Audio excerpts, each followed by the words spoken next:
қозықұйрық қазақы ер. Қазақ баяғыда. Қозықұйрық деп атаған? Мына қараңыз, мына қалай қылып жасалған. Қозының құйрығы сияқты ғой, көрдің бе? Мынау ердің басы, қасы дейді.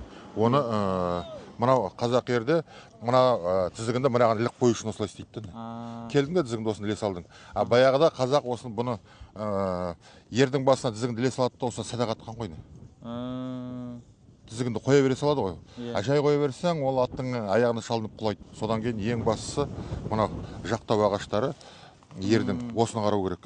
Бұлар әртүрлі. Бұл кигіз енді специально арқасын алмаш үшін істейді ғой. Мыналардың ағаштардың мынау несі де, ені де, ұзындығы да әртүрлі.